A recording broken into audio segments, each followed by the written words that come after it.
Hey everybody, Roll Doll BFG. We're doing a Trogglehumper for the Fleshlumpeater. They is always having 50 winks before they go scumpering off to hunt human beings in the evening, the BFG said. He stopped for a few moments to let Sophie have a better look.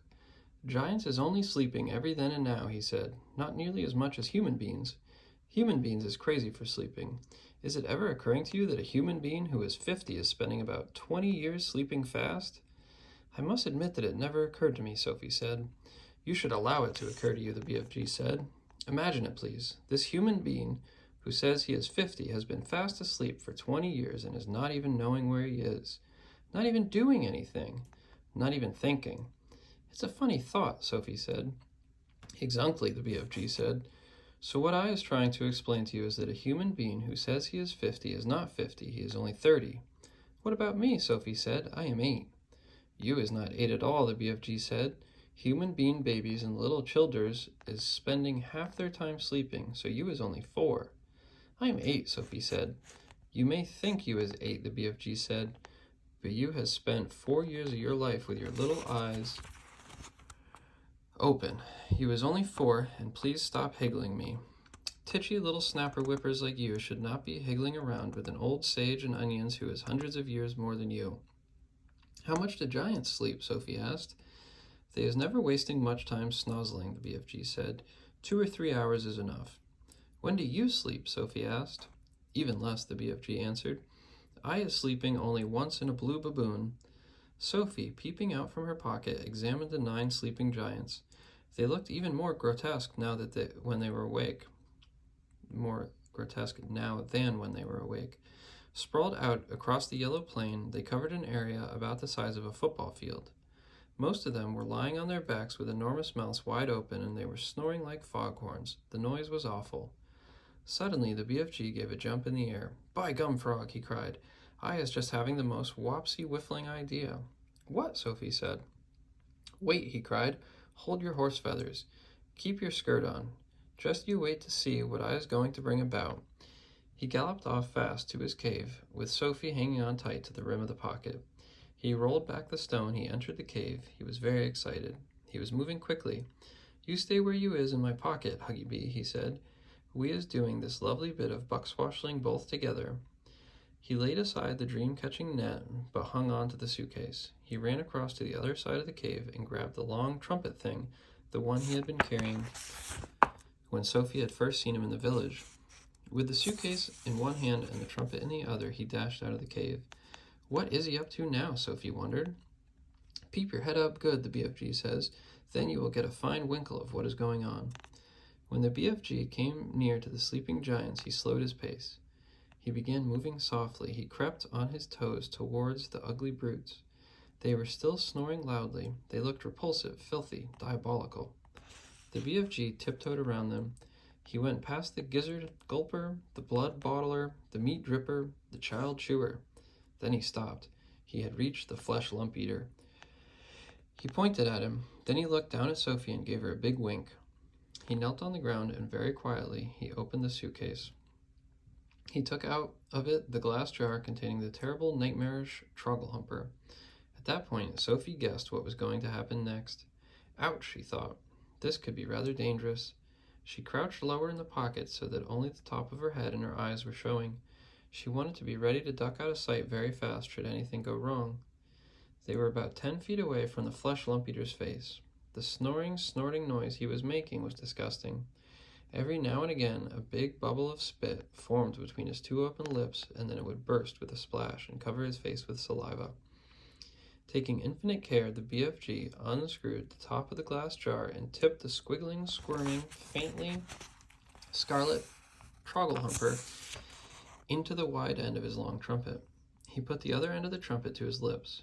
He aimed the instrument directly at the Fleshlumpeater's face. He took a deep breath, puffed out his cheeks, and then woof, he blew. Sophie saw a flash of pale red go darting towards the giant's face. For a split second it hovered above the face, and then it was gone. It seemed to have been sucked up the giant's nose, but it all happened so quickly Sophie couldn't be sure.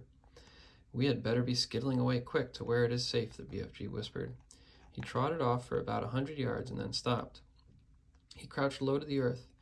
Now, he said, we is waiting for the gun and flames to begin. They didn't have to wait long.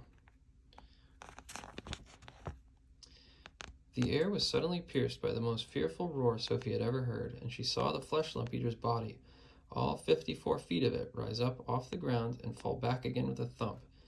Then it began to wriggle and twist and bounce about in the most violent fashion. It was quite frightening to watch.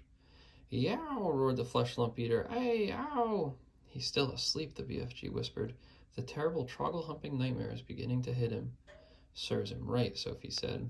She could feel no sympathy for this great brute who ate children as though they were sugar lumps. Save us! Screamed the Fleshlumpeater, thrashing about madly. He is after me! He is getting me! The thrashing of limbs and the waving of arms became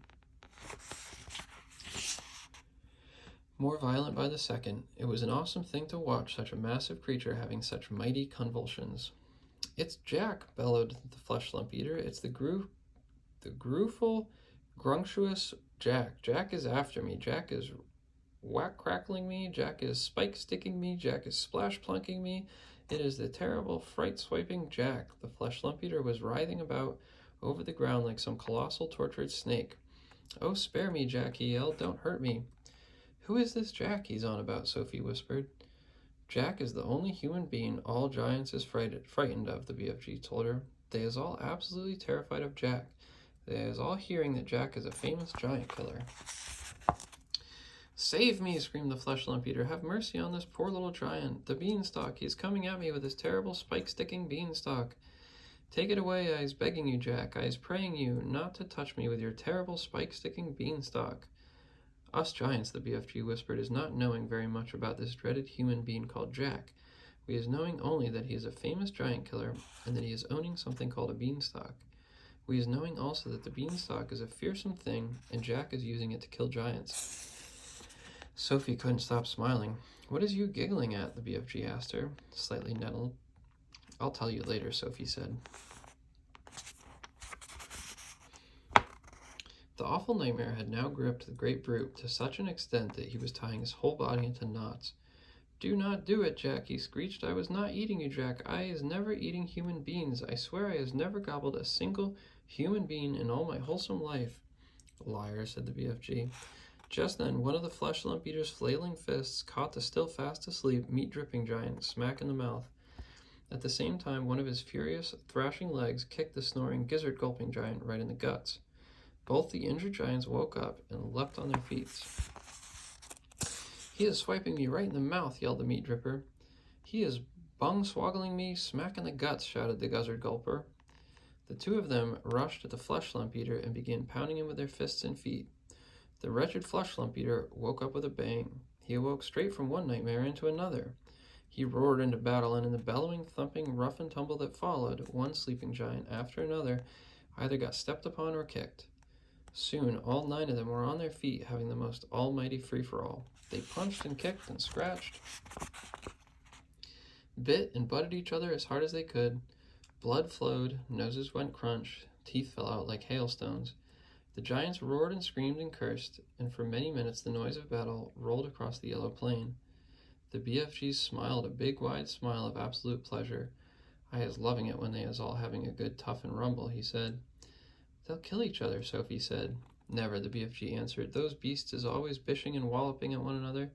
Soon it will be getting dusky, and they will be galloping off to fill their tummies. They're coarse and foul and filthy, Sophie said. I hate them. As the BFG headed back to the cave, he said quietly, We certainly was putting that nightmare to good use, though, wasn't we? Excellent use, Sophie said. Well done.